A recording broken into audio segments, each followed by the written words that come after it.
You mentioned, I don't know if you've actually said on the podcast, your goal was to own a 640 square Yeah, mile. that was my goal as a kid. So I have a very, very good long-term memory. My short-term memory isn't so good. But my long-term memory, like, I have vivid memories of my childhood, like it happened yesterday. So I can still remember, like, I was roughly about 13, 14 years old, and I was in biology class.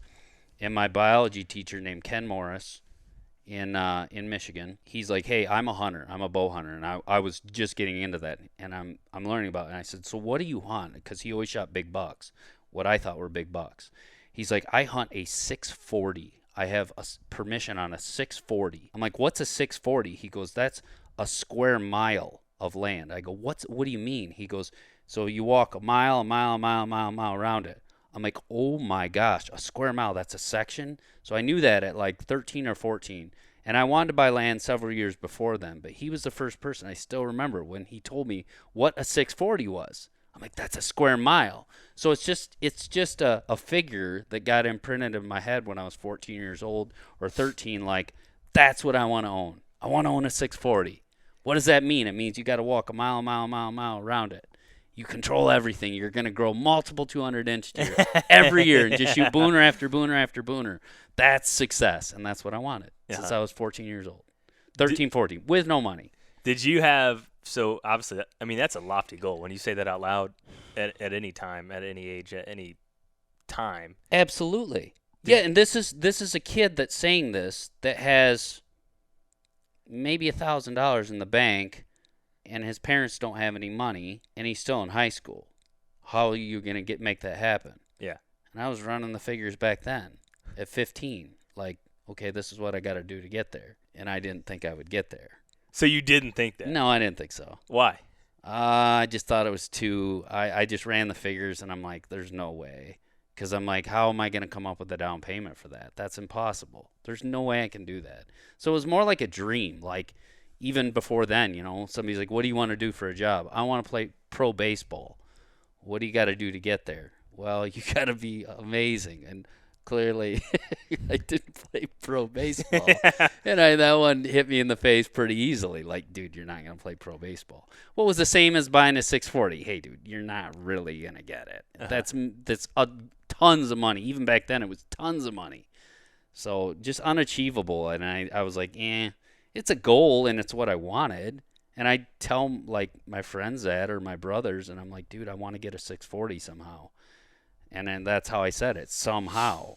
I probably won't get it, but it'd be amazing if we could, and that's what I want to try for. Mm-hmm. So, I pursued it. I just thought it was extremely difficult and highly unlikely. Mm-hmm.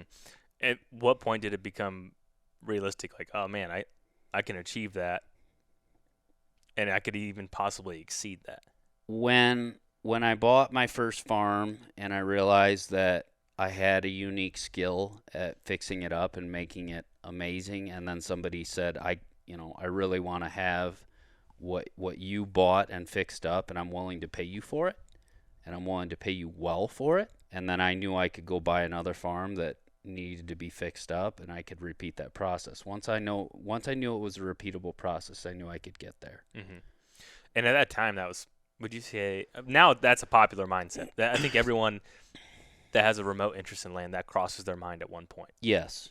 It was not a popular mindset back then. Yeah. This hit me out of the blue. Nobody had talked to me about this before. Nobody had laid that out as a strategy. There wasn't podcasts about it. I don't think there was podcasts that existed. It was just something I stumbled upon just out of pure luck.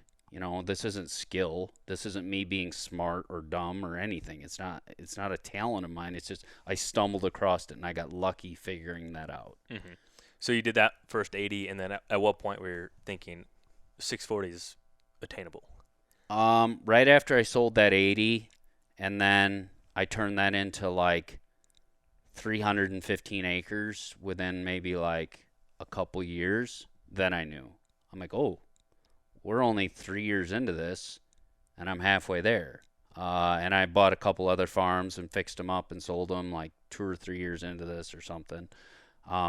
I don't know exactly what the figures were or how many farms I did or when it was, but really soon into it, I'm like, oh, I'm good at this, and I know how to do it, and and I'm willing to learn, and I'm going to figure it out. I will figure it out. I mean, sheer determination, Mm-hmm. bullheaded determination was definitely a part of this too. But once I got to like 300 and some acres, I'm like, oh, I'm halfway here, and I'm 24. I'm going to get there. At 24, I knew I would do it. So at 20, before I had bought Zero. a farm, Zero. I had zero. I had money saved in the bank or in my investment fund, but I had 0 acres at 20. And I thought the chance of owning 640 acres was very minimal, just small. By the time I was 24, I did a total 180 where I'm like, no, I can do this. I went from no way, I doubt it, highly unlikely to, oh yeah, we're going to get there. And then I'm like, I think I can get there before I'm 30. I'm sure I can get there before I'm 30, and I did. So, late 20s. Hope you guys enjoyed this. My name is Jake Hofer, and I'm a real estate agent out of the state of Illinois, and it's my goal to help 100 people buy their first farm. Been doing that with the Land Podcast and clips like this every single Thursday and Saturday that are released here on the channel.